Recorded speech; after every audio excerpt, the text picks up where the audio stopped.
Empezamos ya esta tercera mesa, esta vez dedicada a innovación e investigación en enfermedades inmunomediadas. Yo creo que voy a hacer la mezcla de los formatos anteriores. El primero fueron los ponentes quienes hablaron, en el segundo todo el mundo estuvo en coloquio. Voy a empezar por contar un poquito cómo nos gustaría enfocar esta mesa y, bueno, y luego ir dando paso a nuestros ponentes. Mi objetivo aquí, y bueno, perdón, tengo que hacerlo mal siempre al principio. Pepe, muchísimas gracias por haber contado conmigo, eso es lo más importante que hay que empezar diciendo. Estoy encantada de estar aquí y os lo agradezco mucho a ti también, María José. Y volviendo aquí, a nuestro tema, yo quisiera desde aquí y con la ayuda de estos excelentes conferenciantes conmigo, digamos, manifestar, por un lado, la relevancia, la gran importancia que tiene la atención primaria, la participación de la atención primaria en la investigación, y por otro lado, pues hasta donde yo pueda, hasta donde podamos en esta mesa, invitaros directamente a todos los profesionales, a todos los especialistas de atención primaria a participar en la investigación, porque vuestro papel es realmente importante y además mejoraríais muchísimo la calidad de la investigación. Y bueno, sin entretenerme mucho más, os presento a nuestros magníficos ponentes, son todos excelentes clínicos e investigadores. Y bueno, contamos en primer lugar, aquí al principio está el doctor Antonio Fernández Nebro, el jefe del servicio de reumatología del Hospital Universitario Carlos Haya de Málaga. Perdona, ¿no se puede ver la pantalla? Ah, vale, que no la veía. Vale. También está aquí con nosotros, aquí en medio, el doctor Alejandro Escudero Contreras, el jefe de sección del Servicio de Reumatología del Reina Sofía de Córdoba. Y finalmente pues, nos acompaña también el doctor Juan Salvatierra Osorio, médico adjunto del Servicio de Reumatología del Hospital Universitario Clínico San Cecilio de Granada. Bien, lo habéis repetido ya todo mucho, yo no voy a contar mucho más qué son las enfermedades inflamatorias inmunomediadas, cuáles son las más relevantes.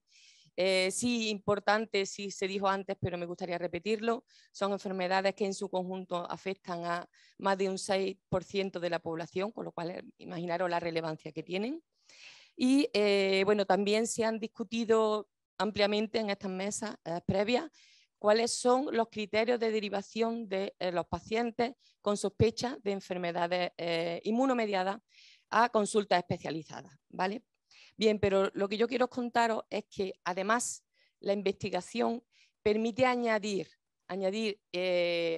enriquecer el ámbito del diagnóstico y del seguimiento clínico, añadiendo nuevos criterios que incluyen también la clínica, pero son además moleculares y van a servir para el diagnóstico, para el pronóstico y, en suma, para el cuidado del paciente. ¿Y por qué? ¿Por qué es tan importante la investigación en estos pacientes? Pues mirar, principalmente porque son pacientes muy heterogéneos. La heterogeneidad clínica es la característica fundamental de todos los pacientes con patologías inmunomediadas, de forma que desde el principio es impredecible casi en cada caso, en cada paciente, cómo van a evolucionar, qué brotes pueden tener en el caso de autoinmunes, por ejemplo, cómo van a responder a distintas terapias o incluso a la misma terapia a distintos pacientes. Bien, pues con el advenimiento en los últimos años de las tecnologías conocidas en conjunto como ómicas y que incluyen muchísimas, ¿no? La microbiómica, la proteómica, la genómica, la metabolómica, etcétera. Bueno, bien, pues el uso de todas estas tecnologías, si es posible integradas, sería perfecto, en combinación siempre, no tenemos que olvidarlo, con el perfil clínico con el que nos encontramos con el paciente, nos permite integrar y identificar cuáles son no ya solo los biomarcadores, sino los perfiles clínico-moleculares, tenemos que llamarlos así, que nos identifican la enfermedad y que nos identifican en cada paciente en concreto cuáles pueden ser sus necesidades de cuidado, ¿vale? Incluso nos pueden decir, por supuesto, podemos identificar biomarcadores. Hace un momento, ¿no?, nos ha dicho un compañero, ¿no?, que la calprotectina es un biomarcador clave en el diagnóstico de un tipo de patología intestinal. Pues como esto es fruto de la investigación. Luego, esas biomoléculas son importantes, hay que identificarlas como en grandes cohortes de pacientes, como integrando multiómicas con perfiles clínicos que van a hacer que consigamos hacer una medicina personalizada y un manejo clínico adecuado del paciente. Y también se ha comentado aquí, el tratamiento precoz es imprescindible. Es la única manera de realmente conseguir o prevenir o detener o ralentizar la evolución clínica de estas patologías tan complejas, ¿vale? Y, de nuevo digo lo mismo, desde la investigación podemos aportar nuevo conocimiento a ese diagnóstico precoz, porque además también está descrito y cada vez más evidente, hay más estudios que así lo corroboran. Analizar el perfil molecular del paciente también al inicio de la enfermedad nos va a predecir muchísimas cosas. Cómo va a evolucionar, cómo va a responder, qué terapia es la más apropiada para este paciente y en caso de que no responda a alguna terapia, ¿por qué no ha respondido? O sea, es así de importante y así se está poniendo de manifiesto en muchísimos estudios. Y bueno, vamos al grano y aquí están nuestros ponentes que son los que de verdad nos van a dar muchas claves en este aspecto. Entonces, empecemos por una pregunta. ¿En qué aspectos puede contribuir la atención primaria a la calidad de la investigación clínico-molecular en pacientes con enfermedades inmunomediadas? Bien, pues aquí tenemos expertos de estas tres áreas que aquí se plantean, del microbioma, de los estudios clínicos moleculares para elección de terapia específica y de los estudios de imagen. En vuestras manos. Estamos, contadnos.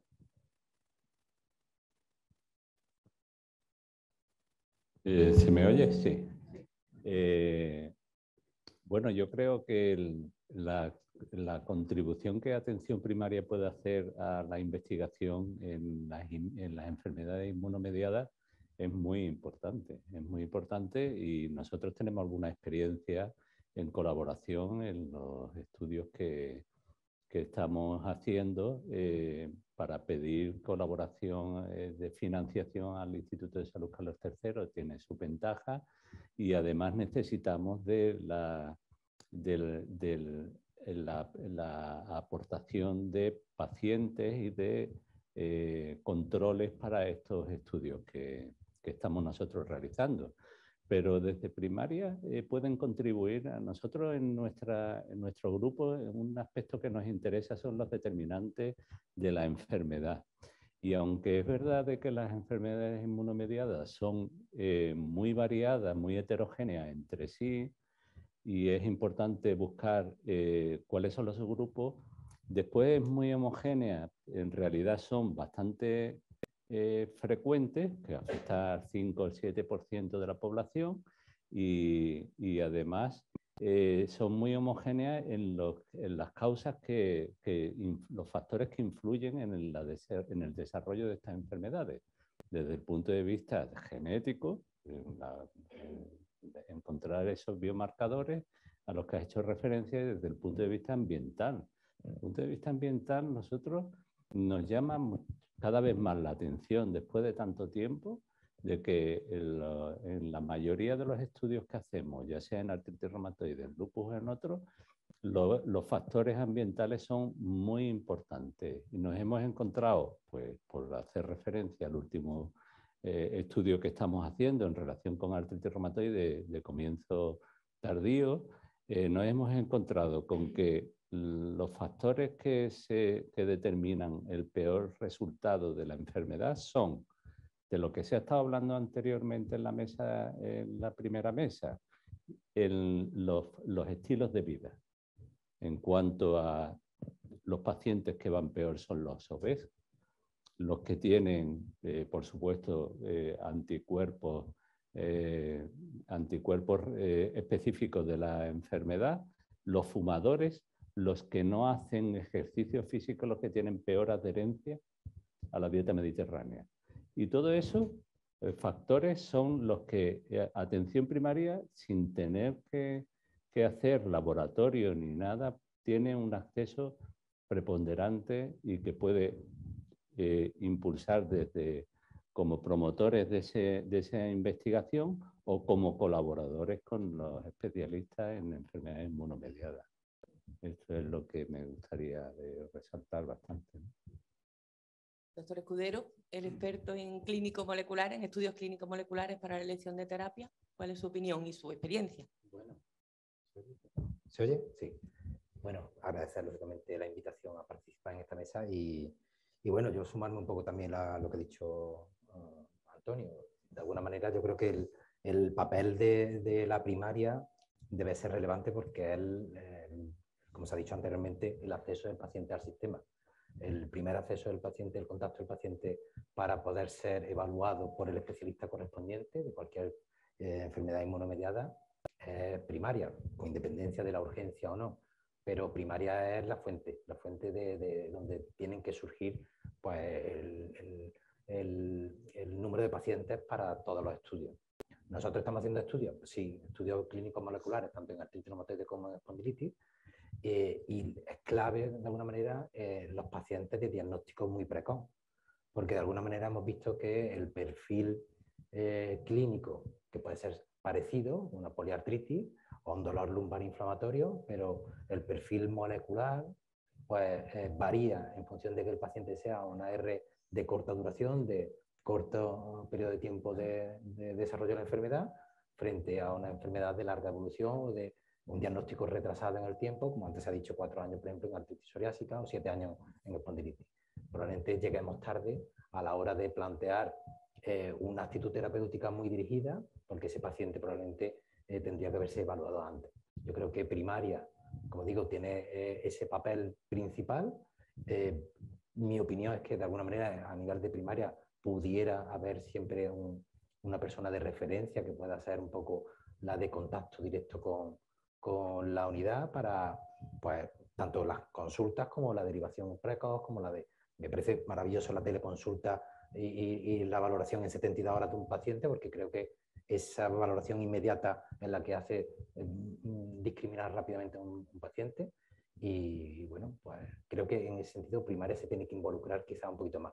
Si tienen 50 pacientes en el cupo, pues lógicamente va a ser complicado, pero creo que primaria tiene que participar mucho más activamente en la captación del paciente y participar en los resultados que se obtengan. Y el punto de vista de la histología, de las técnicas de imagen, doctor Salvatierra. Pues esto sobre todo como va dirigido a gente que está en primera línea de batalla, me parece que es importante hacer una reflexión qué ha pasado en los últimos 20 años. Y hace 20 años pues todavía estábamos diagnosticando la artritis reumatoide en base a una radiografía de mano. Teníamos que ver incluso erosiones, era uno de los criterios diagnósticos. Después ya, una década posteriormente, en el 2010, ya aparecen unos nuevos criterios de clasificación de la artritis reumatoide y ya no es necesaria la radiografía, ¿no? Incluso ya pues, se postula que hay otras técnicas de imagen que pueden ayudarte mucho a hacer un diagnóstico precoz y, por tanto, una derivación precoz. Y una cosa que yo creo que en primaria hay que potenciar mucho es el uso de la ecografía. Veréis, digo esto porque hay pacientes que en consulta lo veis porque tiene un dolor articular tal vez en un codo, en una muñeca o en los dedos de los pies, las metatarsofalángicas, y son articulaciones donde es difícil valorar si hay sinovitis. Pero cuando uno ha hecho 6 horas de ecografía musculoesquelética, es muy sencillo ser capaz de detectar una sinovitis. Y si tú detectas una sinovitis, que clínicamente puede ser difícil, pues ya estás diagnosticando una artritis. Luego ya podrás ponerle el nombre. Entonces, en muchos centros de primaria hay ecógrafos y lo único que falta es un poco de formación. Esa formación le va a permitir a los médicos de primaria diagnosticar sinovitis, que en el contexto del paciente, de los marcadores séricos, se podrán remitir precozmente a un hospital, a especialistas, y allí ya pues empezar con un tratamiento precoz. Y una cosa también, bueno, esto con respecto a la artritis. Y luego me gustaría también dejar claro, sobre todo para gente primaria, que cuando veáis un paciente de menos de 45 años que tiene un dolor lumbar, sobre todo inflamatorio, despierta en la segunda mitad de la noche, el paciente se levanta con rigidez matutina de más de 45 minutos y mejora con el ejercicio, a ese paciente, por favor, en primaria se puede hacer perfectamente, pedirle un B27. Si sois afortunado y le podéis pedir una resonancia sacroiliaca, mejor. Porque de esa manera, si en el hospital tardamos en verlo 6 semanas, cuando el paciente llega ya con esas 2 pruebas, prácticamente podemos tener hecho el diagnóstico. Entonces, eso es otra cosa que pacientes menos 45 años con dolor lumbar inflamatorio, si tenéis disponibilidad, por favor, pedirle un B27 y una resonancia sacroiliaca, porque vais a acelerar mucho lo que es el diagnóstico precoz. Ya en el tema de los estudios moleculares, que Rosario sabe mucho más y Alejandro Escudero, pues nosotros seguramente no lo veremos, pero de aquí a 20 o 30 años ya el diagnóstico será un diagnóstico clínico, yo estoy seguro, pero el acercamiento al tratamiento va a ser un acercamiento personalizado y ahí va a ser el fenotipo clínico del paciente más un fenotipo biológico. Y dentro de ese fenotipo biológico va a estar lógicamente la transcriptómica, es decir, todo el AR mensajero codificante como no codificante que tiene el paciente, va a haber también una firma genética y luego va a haber seguramente un patotipo sinovial con marcadores serológicos. Y ese patotipo sinovial es algo que a mí me gusta siempre, cuando hablo con gente de otras especialidades o de primaria, dejarlo claro. Fijaros, desde hace 12 años, a pacientes con artritis de reciente inicio se está haciendo biopsias sinoviales. Es una biopsia muy sencilla que se hace con una pistola que es poco cruenta y es poco más que una infiltración ecoguiada. Entonces, cuando tú coges una muestra sinovial de ese paciente, los oncólogos, claro, cuando hablo yo de esto a veces se ríen. Dice, ¿qué anticuado estáis? Nosotros llevamos 40 años haciendo eso, sí. Pero nosotros, el tema de los patotipos sinoviales y la biopsia sinovial es algo que llevamos 10, 15 años. Cuando cogemos una muestra de tejido sinovial y esa muestra la analizamos en anatomía patológica, encontramos fundamentalmente 3 patrones. Fijaros, podemos encontrar que en esa sinovial, ese tejido inflamado del paciente con artritis de reciente inicio, veamos muchas células mieloides, es decir, muchos macrófagos, ¿vale? Y esos son pacientes que nos van a servir porque sabemos que van a responder muy bien a nivel del TNF-alfa, pero es que a veces tú haces la biopsia y no te encuentras que hay muchas células mieloides, no hay mucho macrófago. Lo que hay es muchas células linfoides, es decir, o linfomieloides, es decir, hay más célula T y célula B. Y esos son los pacientes que responden mejor a rituximab y tocilizumab.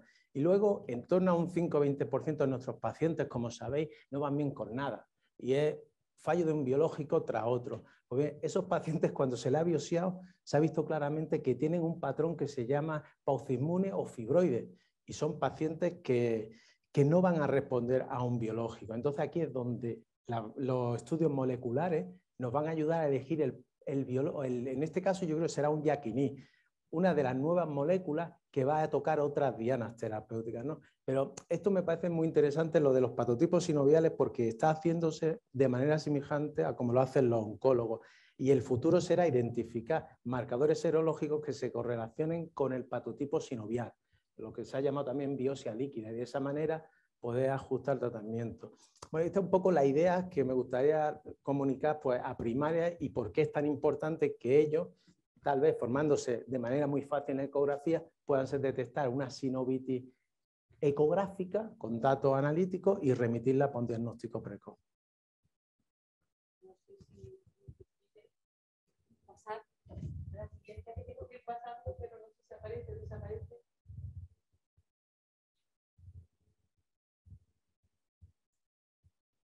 Vale. Bueno, este es otro tema que también hemos estado hablando, que se ha ido un poco barajando en algunas de las mesas. El micro. Y que, bueno, planteo también a vosotros, porque si hay algo clásico en estas patologías de carácter crónico. El micro, por favor. Es que la inflamación al final siempre acaba derivando en la mayoría de estas patologías, por no decir en todas, en comorbilidades que en muchos casos además son, digamos, la base de la mayor mortalidad que tienen estas patologías, que ya se controlan en otros aspectos. Entonces, bueno, pues hablamos de comorbilidades como la enfermedad cardiovascular, quizá la más relevante, la obesidad, el síndrome metabólico, el hígado graso, no alcohólico, o la enfermedad renal crónica. Entonces, bueno, desde aquí planteo algunas cuestiones en este ámbito, ¿no? Las he puesto un poco aquí, creo que ustedes no las veis bien. Bueno, ¿cómo podríamos identificar, cómo nos podrían colaborar los profesionales, los especialistas de atención primaria en su identificación? ¿Cómo podríamos valorar el riesgo de eventos trombóticos en respuesta a distintas terapias o pequeñas moléculas como los yaquiní? Y bueno, en función de eso también, cómo desde atención primaria sería necesario considerar cuál sería la mejor combinación farmacológica o incluso el consejo clínico de tipo de vida que tienen que llevar para el paciente. ¿Cómo desde la investigación se puede valorar eso? Yo creo que Antonio en eso debe ser bastante experto. Bueno, mi interés sería desde luego porque yo creo que los médicos de atención primaria tienen una experiencia, un conocimiento del manejo de este tipo de comorbilidades más completo del que tenemos los especialistas de reumatología. Y es verdad de que los resultados en salud que nuestros pacientes tienen, los más duros, que se asocian con discapacidad o con mortalidad, son aquellos cardiovasculares, o cáncer o infecciones. Y estas cosas, pues como digo, creo que los médicos de atención primaria manejan bien.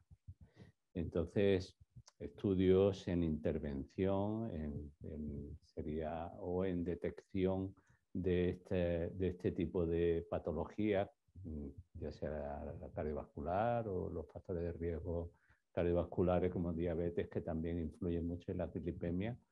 Los médicos de atención primaria tienen un papel, desde mi punto de vista, de identificación y de intervención sobre esa patología para ver cómo se modifican, si realmente podemos cambiar ese resultado final de muerte o discapacidad, ¿no?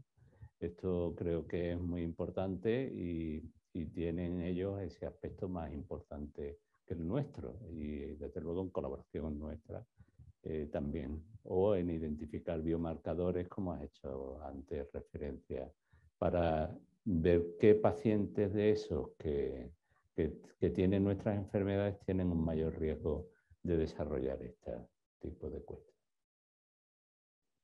Desde las terapias, ¿qué podemos decir? Desde la combinación terapéutica, más bien, ¿no? Cuando en un paciente hay un tratamiento terapéutico, por ejemplo, una terapia biológica en una artritis, y se desencadena algún tipo de comorbilidad, la combinación terapéutica, ¿qué tipo de consejos se puede...?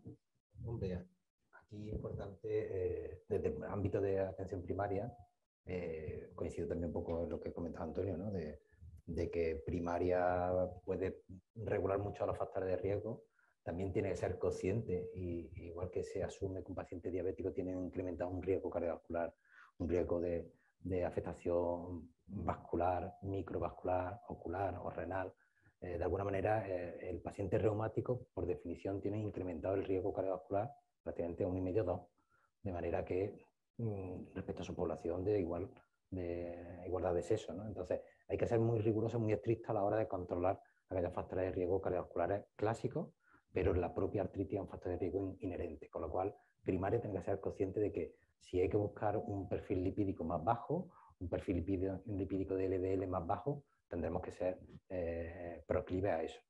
También un poco, como comentabas tú, el tema del hígado graso no alcohólico, de alguna manera también condiciona que aquellos pacientes que a pesar de tener un perfil metabólicamente de control de la enfermedad, tienen más resistencia insulínica o más daño de esteatosis hepática, que se traduce en un efecto de mal control de la enfermedad. A nivel medicamentoso, pues lógicamente al final vamos buscando siempre el buen control de la enfermedad. Y probablemente pacientes que metabólicamente tengan una PCR discretamente elevada, a pesar de que tenga un buen perfil, haya que plantearse añadir algún tipo de fármaco, algún tipo de terapia biológica de una forma más precoz y más el uso de biosimilares que de alguna manera están a la orden del día y con un buen perfil de seguridad y de eficacia, de una manera más inmediata y no tener que demorarnos tanto en el tiempo a la hora de retrasar la terapia potencialmente más eficaz de una manera más precoz.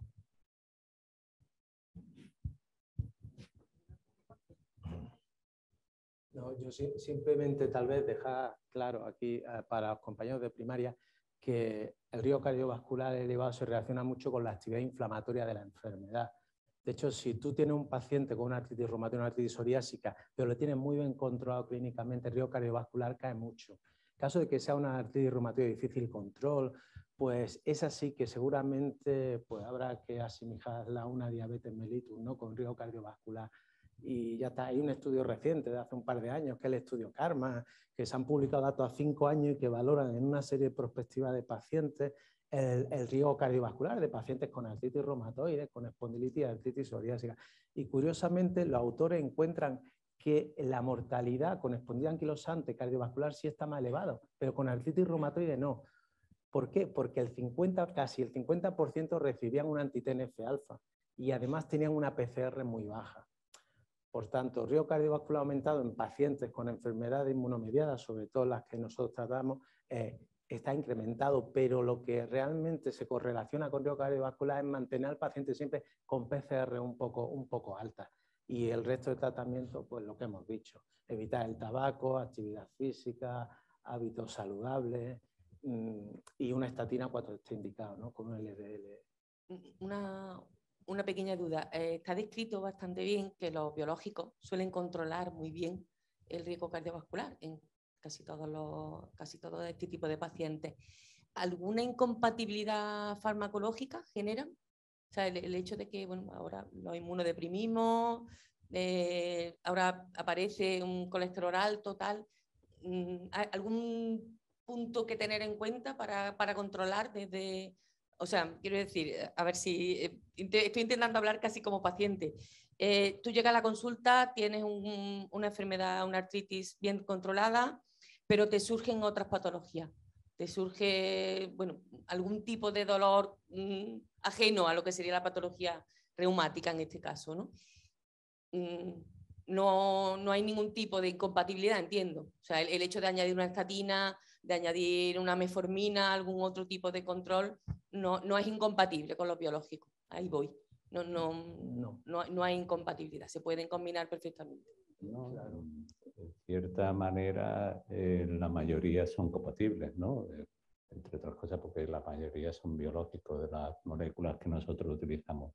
Sin embargo, sí hay que llamar la atención en el sentido de que algunas terapias biológicas sí influyen de forma significativa en los niveles de colesterol, así como la propia enfermedad también influye.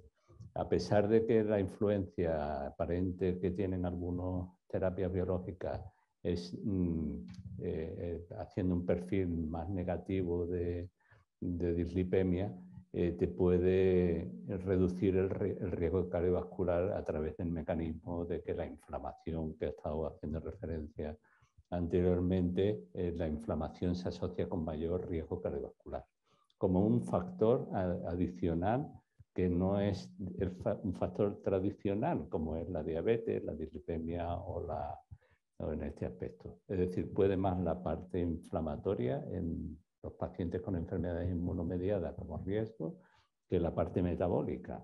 Sin embargo, la parte metabólica es importante que se preste atención y la mayoría no tienen influencia, ¿no? De los fármacos, la intervención que uno puede hacer con dieta o con fármacos.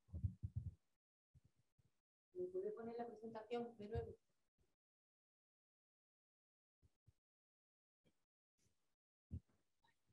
Bueno, pues cambiando un poquito el enfoque ahora de nuestra discusión. Ahora, bueno, pues vamos a intentar mirar ahora la investigación desde el otro ámbito. Es bien conocido que los profesionales, los especialistas de atención primaria, hacen una labor importante de investigación desde otro ámbito. En muchos casos, en el tema de registro epidemiológico, estudios de incidencia, de prevalencia, en el tipo de, bueno, en casi todo tipo de patologías, pero bueno, yéndonos al ámbito de la inmunomediada y ahora siendo ellos los protagonistas, ¿en qué podemos colaborar desde las otras especialidades? En este caso aquí tenemos expertos en reumatología, a ese tipo de criterios. ¿Y cómo creéis que mejoraría la calidad de la investigación en este sentido? ¿Qué opinas? Bueno, yo creo que primaria tiene que entender que de alguna manera la investigación es básica desde el punto de vista de avance científico y de avance en el conocimiento. Yo entiendo que la asistencia prima normalmente más que la investigación, y el participar en investigación muchas veces supone un tiempo adicional que muchas veces no se tiene. Pero yo creo que desde el ámbito de primaria se tiene que ver como, uno, participar con grupos de investigación, que hay numerosos y muy potentes en cualquier hospital, en cualquier provincia andaluza, junto con la posibilidad de, pues, bueno, de participar en el registro de pacientes, el participar en las publicaciones que se puedan llevar a cabo, desde el ámbito de lo que sería la proyección en carrera profesional o incluso la formación a posteriori para la vinculación con la docencia. Creo que la investigación para primaria tiene que ser importante, tiene que participar, pero para ello yo entiendo que la parte de la inmunomediada, que es un volumen muy importante de pacientes, que me ha sorprendido los datos que se han presentado antes de 10 pacientes al menos de artritis reumatoide por cada cupo, me parece que es un volumen de pacientes muy amplio para el 2021. Entonces, la cosa es potenciar a que primaria pues, tenga flujos cercanos, colaboración cercana y estrecha en este caso, con reumatología. Dicho de otra manera, la interacción le favorecería el tipo de estudios que normalmente desarrollan, porque desde las especialidades se pueden aportar mucha información de diagnóstico, de aparición de comorbilidades, de respuesta a terapia, de mil cosas.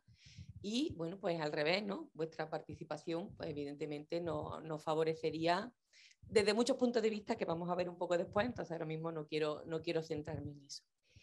Pasamos ahora, en base a eso, un poco a lo que estábamos hablando, a la importancia que yo creo que importa también abordar, que tendría la participación de los profesionales de atención primaria en ensayos clínicos, no solo en los ensayos clínicos, digamos, específicos de su área, sino particularmente en estas patologías inmunomediadas que además ya hemos visto lo prevalentes que son, ¿no? Entonces, aquí, bueno, pues he puesto un poco de enfoque, ¿no? ¿Qué beneficios traería? Pues, desde luego, pues, desde el principio conocer respuestas de pacientes, incluso en estadios precoces de la enfermedad o con respuesta a fármacos en pacientes con comorbilidades, como hemos comentado antes. Yo creo que también aportaría un mejor conocimiento, ¿no? Coste, efectividad de cada uno de los fármacos que se van probando. Y bueno, aquí también planteo, bueno, pues creo, en mi punto de vista, probablemente a lo mejor ustedes me podéis complementar o contradecir, que las posibilidades de reclutamiento de pacientes en todas las patologías serían mayores. Y además incluso se podrían hacer estudios a más largo plazo, porque son sus pacientes, ellos los van a ver a lo largo de toda la vida, independientemente de que acudan periódicamente a las consultas especializadas. Entonces, bueno, ¿cuál es vuestro punto de vista? Es verdad que hasta ahora no es una cosa común, digamos, no participan demasiado, pero ¿creéis que mejoraría realmente el desarrollo y los resultados de estos ensayos clínicos? Yo lo que veo es que en primaria seguramente estarían dispuestos a colaborar, pero si se le dieran recursos y tiempo.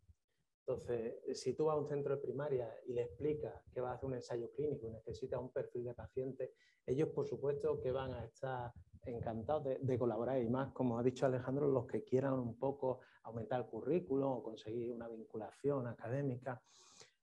Pero tal como está la asistencia en muchos centros de primaria, yo creo que hoy en día no es factible, porque ellos pueden a lo mejor derivar el paciente al hospital, pero seguramente luego no son conscientes del fármaco que está llevando, del tipo de ensayo clínico o de los controles que sigue el paciente, ¿no? Entonces, a mí me parece excelente, además facilitaría mucho la inclusión de pacientes en estadios más precoces de la enfermedad, pero también es cierto que hay que dotarlos de recursos y darle mucha información sobre los ensayos que se pretenden hacer, ¿no? Bueno, a ver, nosotros tenemos una pequeña experiencia en nuestro instituto. Nosotros tenemos un área de atención primaria. Sinceramente tiene razón, se lo tienen que sacar de su tiempo. O sea, quiero decir, dentro de lo que es su ámbito de seguimiento clínico, de su día a día, evidentemente no es factible. Pero bueno, tenemos una buena experiencia en nuestro instituto, hay un área de investigación de especialistas en atención primaria que funciona. Sí, evidentemente sacando su tiempo, bueno, independientemente del trabajo, claro. Pero nosotros también tenemos que sacarlo fuera de nuestro tiempo.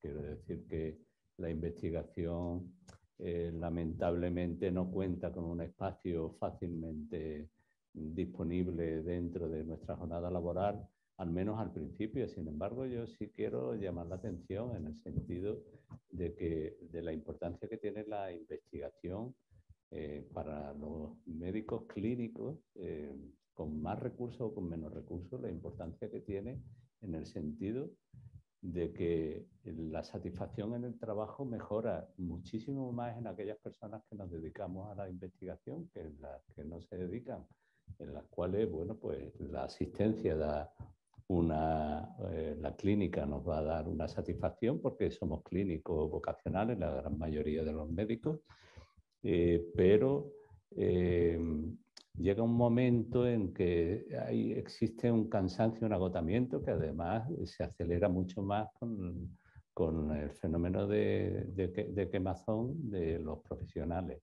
Y esto se combate mucho, además de que mejora mucho los conocimientos con la investigación. Después, la investigación, es verdad, se ha hecho referencia de que se tiene poco tiempo para hacer. Bien, es verdad. Pero también cuando uno es capaz de hacer investigación un poco más seria, puede conseguir recursos para que te intensifiquen el 50% de tu tiempo, lo puedas dedicar exclusivamente durante la jornada laboral a la investigación, no solo a la asistencia el 100% de ese tiempo. Claro que hasta llegar a esa capacidad, pues debe haber hecho un currículum suficiente como para poder hacer uso de esas herramientas que hay en las convocatorias competitivas. Pero yo creo que ese es un camino que debe de ser iniciarse en la mayoría de los médicos clínicos en general, de verdad lo digo, y en particular los de atención primaria tienen un campo muy amplio y muy interesante y que no necesita grandes recursos económicos para llevarlo a cabo, como son pues, los estudios epidemiológicos y los de intervención en salud. Porque aquí se ha hecho referencia al gestor de informe. En el gestor de informe se ha visto, aunque tímidamente todavía, en cuanto a los datos que se ha ofrecido, se ha visto que ha habido un cambio en el comportamiento entre los que han ido con el gestor de informe y los que se han derivado sin gestor de informe. Y sería interesante, y eso los propios médicos de atención primaria pueden verlo, sería interesante, pues, por ejemplo, ver qué grado de adecuación realmente tiene ese gestor de informe a la hora de elegir el especialista oportuno. Y esto es muy sencillo, simplemente tienes que tener acceso a los datos. Así que yo creo que hay muchas oportunidades en primaria, pero claro, hay que dedicar, efectivamente, eso no hay que ocultarlo, que hay que dedicar parte de nuestro tiempo fuera de la asistencia, claro. Está claro. El último punto que quiero abordar, esta mesa la vamos a hacer que no sea demasiado larga, porque además los profesores de la tierra tienen que irse ya. Bueno, pues esto es un ejemplo de lo que se ha comentado también. Uy, perdón, se me olvida siempre. Esto es un ejemplo de lo que se ha comentado también en la mesa anterior. Ya se han puesto en marcha algunos experimentos, digamos, de lo que es la interacción virtual o directa. Evidentemente siempre podemos avanzar. Este estudio al que yo estoy aquí haciendo referencia era virtual porque estábamos en mitad de la pandemia, pero los resultados de este estudio son bastante positivos y bueno, pues desde ambos ámbitos, porque hay una discusión del trabajo muy interesante, se hablaba de que todo este tipo de interacciones mejoraba el contacto cercano entre ambos especialistas, permitía solucionar con más rapidez las dudas sobre el seguimiento del paciente y también pues, favorecía el hecho de priorizar a aquellos pacientes que requieren una valoración precoz, ¿no? Algo que hemos ido repitiendo a lo largo de esta tarde. Bueno, esto es, digamos, la parte virtual, esto es el resultado de un estudio, lo que estoy poniendo aquí. ¿Cómo avanzaríais? ¿Qué opináis de este tipo de interacción y con qué medida mejoraríais este tipo de interacción?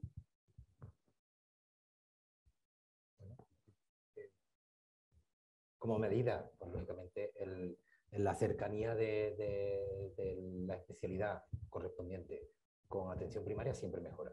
Mejora la comunicación, mejora la información, hay un feedback positivo y una retroalimentación positiva siempre de la derivación, si se tiene o si no se tiene, porque todo se retroalimenta a la hora de información y de criterio de derivación, con lo cual todo aporta, todo suma.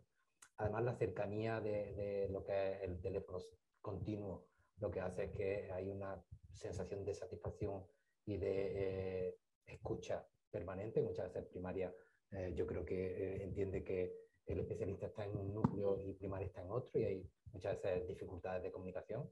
Entonces, yo creo que el tener una comunicación fluida y cercana con primaria, igual que con los pacientes, la teleconsulta o la consulta telefónica, que vino a raíz de la pandemia, pues globalmente la satisfacción de los pacientes era buena, porque puntualmente aquellos pacientes que estaban malos se pueden acercar a la consulta de una forma más o menos organizada, y permite que el paciente se sienta seguido, escuchado e informado, ¿no? Pues igual con primaria. Y la interrelación entre especialistas, supongo que también importa casi desde la calidad asistencial, ¿no? Nosotros con la teleconsulta hemos mejorado muchísimo, sobre todo a la hora de enfermos, pero es cierto que yo creo que a veces le gustaría al médico de primaria hablar telefónicamente contigo, no solamente que tú le escribas, sino de alguna manera, y yo sí estoy a favor de hacer todo en mi tiempo laboral, investigación y llamadas telefónicas. Entonces, yo sí que creo que dentro de ese tiempo, hasta las 3 de la tarde, pues tener un margen para poder llamar a ciertos médicos de primaria, sobre todo enfermos que tú ves complejos, para un poco tranquilizarlo y decirle, mira, tu paciente creemos que tiene esto, lo vamos a citar dentro de 3 días. Y esa manera sí que facilitaría el acercamiento, incluso yo creo que la complicidad con primaria, ¿no? A la hora de tratar. Y con otros especialistas, igual que en todos los hospitales, solemos tener sesiones con digestivos, con los respiratorios, tenemos una sesión también con los cardíacos y hipertensión pulmonar, y eso se lleva mejor porque están en tu hospital y los ves una vez al mes, ¿no? Entonces, pero yo creo que primero falta un poco esa cercanía persona a persona que a veces se consigue con el habla, ¿no? Y no con el ordenador. Esa fluidez en la comunicación, que puede ser incluso inmediata si uno utiliza pues mensajería instantánea, incluso en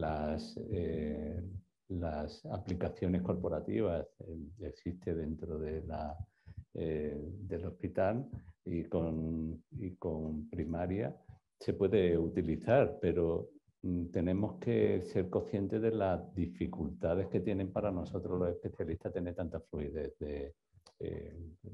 de comunicación, porque nosotros somos una decena o poco más y ellos son cientos. Entonces eso es difícilmente gestionable, ¿no? Si esa fluidez realmente fuese lo suficientemente grande. Bueno, pero como antes comentaba el doctor Escudero, pues, por ejemplo, que hubiese digamos, en cada centro de salud un representante, digamos, de atención primaria dedicado a patologías inmunomediadas, porque evidentemente ellos ven muchas más.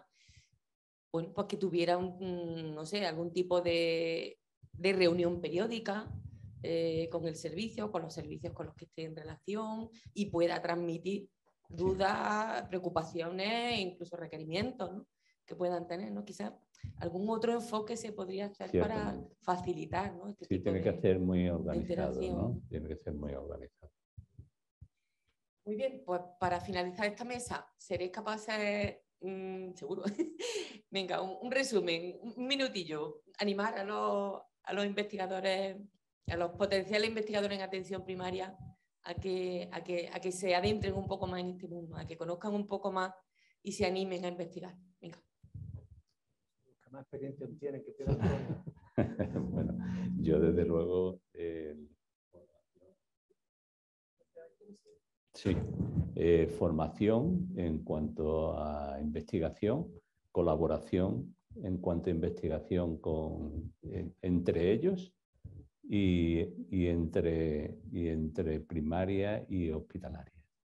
Eso creo que es absolutamente importante, que además uniendo tanto hospitalaria como primaria, uniendo ese esfuerzo, los resultados son mucho mejores que con cualquiera de los dos por separado. Bueno, yo creo que la comunicación es clave a la hora de poder hacer participar primaria de la investigación. Creo que hay mucha profesional joven en primaria que puede tener cierto interés en investigación, que puede tener beneficios curriculares de tesis, incluso residentes de primaria que pueden desarrollar una labor de investigación, y que todo eso, lógicamente, va a contribuir en un beneficio que redunda en el paciente, ¿no? Con lo cual, yo creo que formación, pero comunicación sobre todo. Pues tal vez sería en cada centro de salud pues, identificar a algún médico de primaria que tenga mucho interés en un área clínica, pues artritis reumatoide, y que ese médico se centre un poco en la especialidad de esa patología, para de esa manera que sea un poco referencia en el centro de salud pues, de esos pacientes. Pues claro, ese médico, si luego además aprende una técnica, puede ser una ecografía, pues va a ser un poco referencia en el centro de salud para hacer ecografía y derivar enfermos con sinovitis precoz. Tal vez eso, es un poco también especializar a los propios médicos de familia dentro de cada centro de salud en un área, para que ellos estén más predispuestos a participar en ensayos o estudios clínicos. Muy bien, pues nada, gracias de nuevo a nuestros expertos y ponentes, y bueno, gracias a todos, creo que estamos en tiempo, cambiamos de mesa.